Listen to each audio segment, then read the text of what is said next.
मांगत तुलसीदास कर जोरे, बसहु राम सिय मानस मोरे। इस स्तुति में तुलसीदास जी राम जी की कृपा के बिना कुछ भी संभव हुआ नहीं बता रहे हैं। वे कह रहे हैं, अस कछु समझ परत रघुराया, कि हे रघुवीर, हे राम, एक बात मेरी समझ में अच्छी तरह से आ गई है, बहुत अच्छी तरह से। क्या? बिन तव कृपालु दास हित मोह न छूटे माया। कि हे कृपालु, आपकी कृपा के बिना इस दास की मोह माया नहीं छूट सकती। क्यों नहीं छूट सकते? क्योंकि सारे उपाय, सारे जतन, सारे प्रयास सब कर कर के हार चुके, सब कर कर के। जितने प्रयास कर लीजिए, जितने उपाय कर लीजिए, जितने साधन कर लीजिए, लेकिन जब तक राम की कृपा नहीं होगी तब तक ये मोह माया नहीं छूट सकती। तुलसीदास जी कह रहे हैं ये बात। सिद्ध पुरुष हैं, उनकी बात को पत्थर की लकीर जानकर हृदय पर अंकित कर लीजिए कि तब तक नहीं छूट सकती ये मोह माया जब तक कि राम की कृपा नहीं होगी। और राम की कृपा कैसे होती है? जब तक गुरु की कृपा नहीं होती। अब गुरु भी कैसा होना चाहिए? जो राम से जुड़ा हुआ हो। तब ये सारी चीज़ें एक साथ एक रेखा में आ जाएंगी, तब बात बनती है। कितना कठिन है देखो बात बनना। और फिर जो सबसे पहली बात थी उसे मत भूल जाइएगा कि पहले शिष्य बनना, क्योंकि शिष्य बनना कोई आसान नहीं है। लोगों के प्रश्न मेरे पास आते हैं कि हम सच्चे गुरु को कैसे खोजें? आजकल सच्चा गुरु मिलता ही नहीं, कैसे खोजें? मैं उनके प्रश्नों का कोई उत्तर नहीं देता, क्योंकि उनकी रिसेप्टिविटी नहीं है, ग्राहकता नहीं है उत्तर सुनने की। अभी जो प्रश्न ही यह पूछ रहा है कि सच्चा गुरु कहाँ से मिलेगा, आजकल सच्चे गुरु नहीं मिलते, उसका प्रश्न ये नहीं उठा कभी कि आजकल सच्चे शिष्य क्यों नहीं होते। यदि कोई सच्चा शिष्य है तो परमात्मा उसे सच्चे गुरु तक स्वयं पहुंचा देता है, उसे कोई प्रयास नहीं करना पड़ता। यदि धरती प्यासी है तो प्यासी धरती के पास मेघ स्वयं आते हैं और बरसते हैं। धरती को कहीं जाना नहीं पड़ता, धरती को सिर्फ अपनी प्यास को बढ़ाना होता है। आजकल के शिष्यों के हिसाब से, आजकल के शिष्यों के हिसाब से तो वे कहते हैं कि द्रोणाचार्य सच्चा गुरु था ही नहीं। एकलव्य ने एक बार भी नहीं कहा, एक बार भी नहीं कहा। लेकिन आजकल के शिष्य सवाल उठाते हैं। जिसका अंगूठा काटा गया, गुरु दक्षिणा में उन्होंने अंगूठा मांगा और उसने कहा लो, सहर्ष दिया। शिकायत का एक शब्द नहीं, एक शब्द। वह भी तो कह सकता था कि मैं क्यों दे दूं अंगूठा, क्यों दे दूं। और जिस गुरु ने तिरस्कार करके, तिरस्कार तो नहीं कहना चाहिए, अस्वीकार करके विदा कर दिया एकलव्य को कि मैं तुझे शिष्य स्वीकार नहीं करता, उसने कहा कोई बात नहीं, लेकिन मैं आपको गुरु स्वीकार करता हूं। बहुत बड़ी बात है ये, बहुत बड़ी बात, साधारण बात नहीं है। और लोग इसे समझ ही नहीं पाते, बिल्कुल नहीं समझ पाते। सबसे पहली कड़ी है महत्वपूर्ण उत्कृष्ट कोटि का शिष्य हो जाना। एकलव्य हो गया था तो प्रकृति ने उसे द्रोणाचार्य के पास भेज दिया। अब कितनी बड़ी परीक्षा एकलव्य की कि द्रोणाचार्य ने संदेह उत्पन्न किया उसके मन में। आजकल का शिष्य होता तो कहता भाड़ में जा तू, नहीं मुझे शिष्य स्वीकार करता तो मैं भी तुझे गुरु नहीं मानता, और 36 पढ़े हैं मैं उनको देख लूंगा। अहंकार में भर जाता, 2-4 उल्टी सीधी बातें सुना कराता, और मान लो उस फेज से वो निकल भी जाता, नहीं ऐसा सब करता। और द्रोणाचार्य जब उससे कहते कि अंगूठा दे दे गुरु दक्षिणा में, तो कहता किस बात के लिए दे दूं भाई, कभी एक लेसन भी पढ़ाया तूने, एक गाइडलाइन भी दी मुझे छोटी सी, 10 बातें वो शिष्य सुना देता। एकलव्य की उच्च कोटि की उस शिष्य की भावदशा को कोई कैसे समझेगा, नहीं समझ सकता। तो पहला चरण है कि श्रेष्ठ शिष्य हो जाओ, फिर गुरु स्वयं मिलेगा, और फिर गुरु परमात्मा तक का रास्ता दिखाएगा, और फिर राम की कृपा होगी। वही तुलसीदास जी कह रहे हैं, अस कछु समझ परत रघुराया, बिन तव कृपा कृपाल उदास हित मोह न छूटे माया। तव कृपा बिन, आपके कृपा के बिना इस दास की मोह माया नहीं छूट सकती।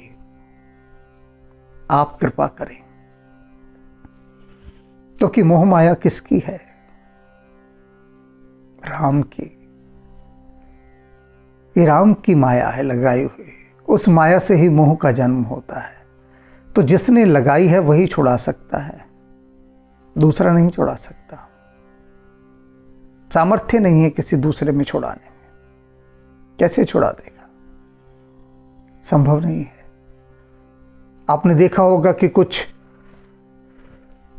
मालिकों के घरों में कुत्ते पाले होते हैं, कुत्ता आप पर भौंकता है, पीछे पड़ता है, और मालिक अगर उसे आवाज दे दे ठहर जा रुक जा, तो कुत्ता वहीं रुक जाता है। तो इसे ऐसे समझे कि ये माया वही है, राम जी का कुत्ता भौंकता है, भागता है हमारे पीछे, और राम जी अगर उसे कह दें कि ठहर जा, इसे कुछ नहीं कहना, तो फिर वही कुत्ता आपके पैर सूंघेगा, पूंछ हिलाएगा आपके सामने, वही कुत्ता, वही कुत्ता। और ये मेरा अनुभव है, उसको मैंने यहां इसके साथ जोड़ दिया है। हिमालय के एक योगी के आश्रम में उनका बड़ा भयानक कुत्ता था। हिम्मत नहीं थी वहाँ कोई भालू, शेर, हाथी आ जाए, ऐसा भौंकता था। तो जब पहली बार मैं वहाँ गया तो देखकर गुर्राने लगा, और मेरी तरफ बड़े दबे पांव, मैं भी भयभीत। तो उस योगी ने कुत्ते को कहा, यहीं बैठ जा, कुछ नहीं कहना इनको। और मैं पास गया तो योगी उस कुत्ते से कहता, इनको नमस्ते करो।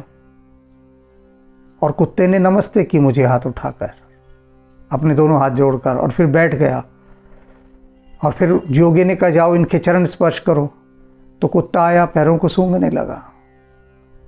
तो ऐसी ही ये माया है कि राम जी जब इसे कह दें कि इसे कुछ नहीं कहना, तो फिर माया क्या करती है? सेविका बन के रहती है।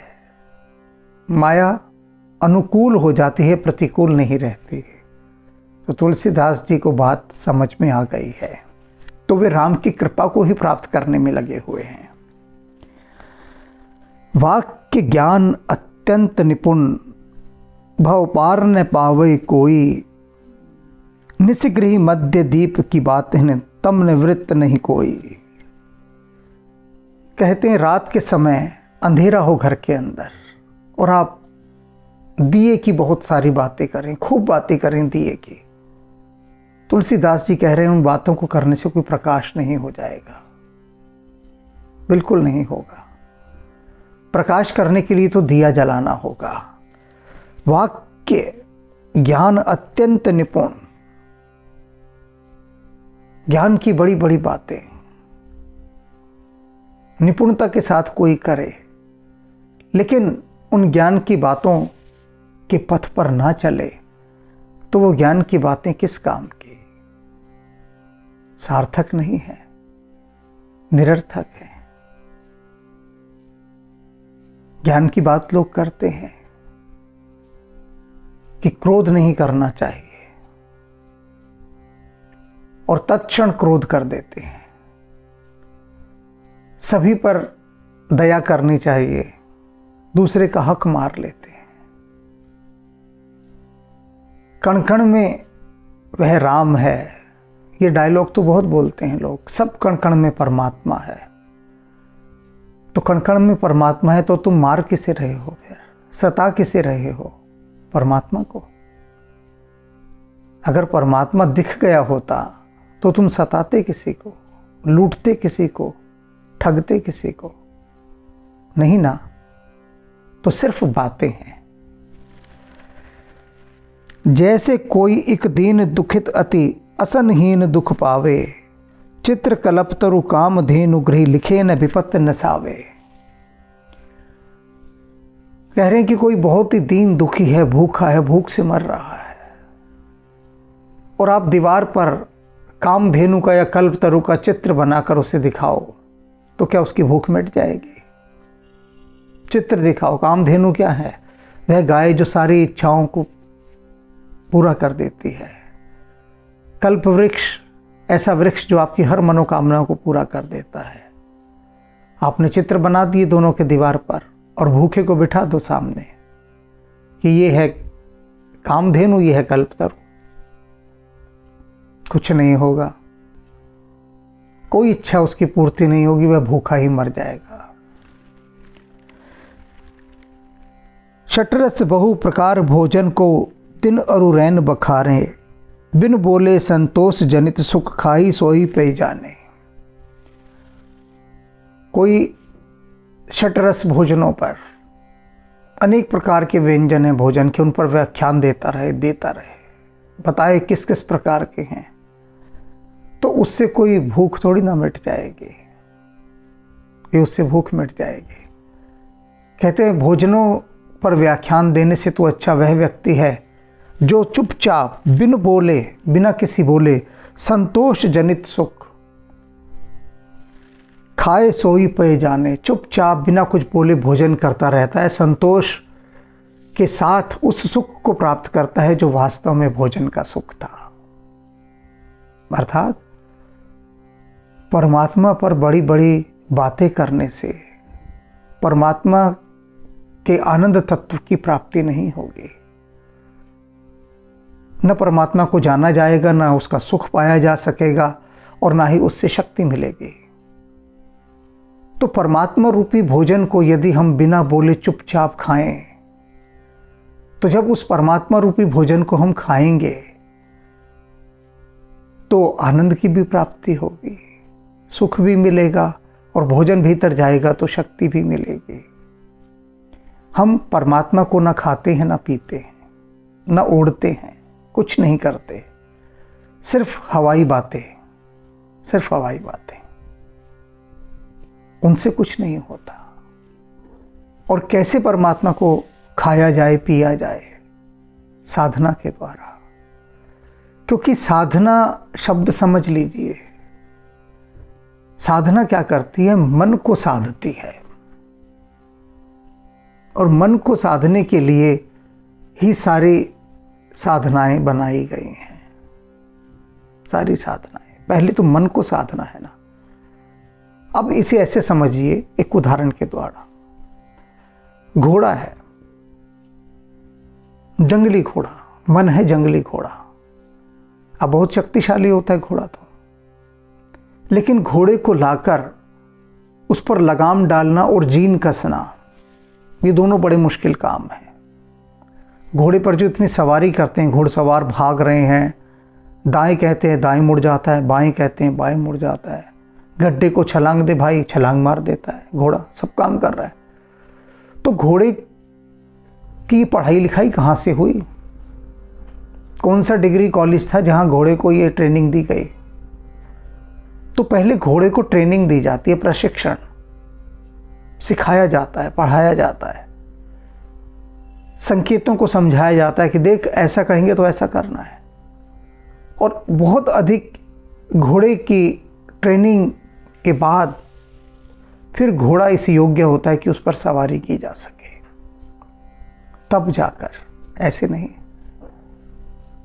अब वो जो कुत्ता था जिसको उस योगी ने कहा था कि यहाँ चुपचाप बैठ जाओ, नमस्ते करो, पैर छुओ, क्या वह माँ के पेट से सीख कर आया था?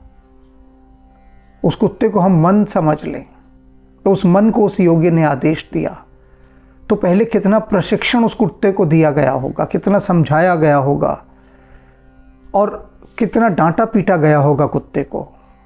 कुत्ता थोड़ी ना समझा होगा पहली बार में। जब पहली बार कोई आया होगा और कुत्ता बहुत भौंका होगा तो उस योगी ने उसे मना किया होगा भौंकने को और वो नहीं माना होगा, तब उसे डांटा होगा, पीटा होगा। अब धीरे धीरे उस कुत्ते को एक बात समझ में आ गई होगी कि जब कोई आए और यह योगी कहे कि मत भौंक इस पर, तो उसे चुप रहना है, वो सीख गया। फिर नमस्ते करनी है, वह भी सीख गया।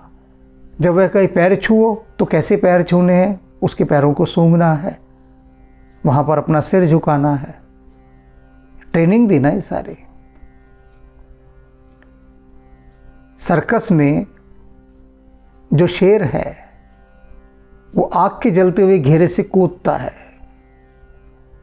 हाथी आपको ढोल बजाकर दिखाता है, साइकिल चलाकर दिखाता है। क्या क्या करतब नहीं करते जानवर, क्या क्या करतब नहीं करते। बंदर का तो आपने तमाशा देखा ही होगा। वो बंदरिया को गाड़ी में घुमाता है, उसको दुल्हन बनाता है, फिर अपने पेट पर हाथ रखकर आपसे पैसे मांगता है। कैसे हुआ ये सब? इन सभी जंगली जानवरों को साधना कराई गई। साधना के बाद ये जंगली जानवर आदेश का पालन करने लगे, इशारों को समझने लगे। तो यह जो मन है, यह पूरा जंगली जानवर है। तो इसकी ट्रेनिंग के लिए पहले साधना चाहिए होती है। लोग बिना साधना के, बिना सिखाए घोड़े पर बैठ जाते हैं, जंगली घोड़े पर ही। अब वो घोड़ा जो उछलता है, कूदता है, फेंक फेंक कर मारता है सवार को, हड्डी पसलियां टूटती है सवार की। थोड़ा ठीक होता है, फिर उसी घोड़े पर बैठ जाता है। अब वो घोड़ा बिदका हुआ है, पहले तो बैठने ही ना दे, भूल चूक से बैठ जाओ तो ऐसी पटकनी देता है कि चारों खाने चित। ये बात समझ में नहीं आती कि पहले घोड़े को ही ट्रेनिंग दे लो भाई। तो बातें करने से कुछ नहीं होगा,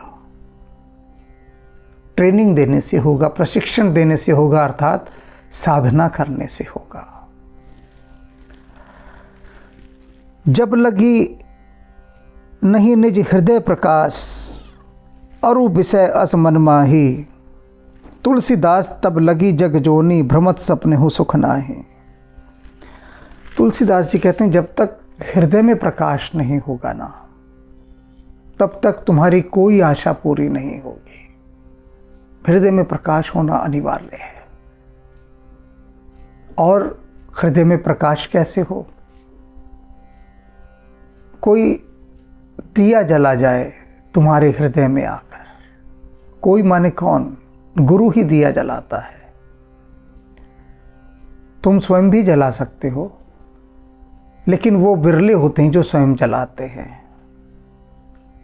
भगवान बुद्ध ने अपना दिया स्वयं जलाया, महावीर ने जलाया, कबीर साहब ने जलाया, इत्यादि जो उच्च कोटि के साधक हुए उन्होंने अपना दिया जलाया, लेकिन उन्होंने भी गुरु की सहायता से जलाया। स्वयं जलाया पर गुरु की कृपा रही, गुरु ने बताया कि देख ऐसे ऐसे जलाना है, और उन्होंने जला लिया। तभी तो इन सभी ने गुरु की महिमा बताई। कबीर साहब तो कहते ही हैं, सदगुरु की महिमा अनंत, अनंत किया उपकार, लोचन अनंत उघाड़िया, अनंत दिखावण हार। अनंत दिखा दिया उसने, अनंत लोचन उघाड़ कर, दिया जलाकर। तो जब तक हृदय में ज्ञान का दिया, तत्व का जिया वह नहीं जलेगा, तब तक कोई आशा पूरी नहीं होगी। और तुलसीदास तबलक जग जोनी भ्रमत सपने हो सुख नाहि, तब तक तुम विभिन्न योनियों में यूं ही भटकते रहोगे और सपने में भी सुख प्राप्त नहीं होगा, सपने में भी। तो परमावश्यक क्या है इसके लिए कि खोज की जाए। और खोज क्या है? एक ही खोज है कि अपनी प्यास को बढ़ाया जाए और फिर साधना की जाए, क्योंकि बिन साधना बात नहीं बनेगी। अभी मैंने उदाहरण बताया ना कि साधना क्या है? ट्रेनिंग, मन की ट्रेनिंग। ये मन ही वह घोड़ा है जिस पर यदि आप सवार हो गए एक बार और लगाम आपके हाथों में हो गई तो फिर सवारी का भी मज़ा देता है और यात्रा भी कराता है। तो इस मुंहजोर घोड़े को, इस भौंकने वाले कुत्ते को अनुशासित करना होगा साधना के माध्यम से, साधना के माध्यम से। और तब राम की कृपा प्राप्त होगी और ये मोह माया छूटेगी।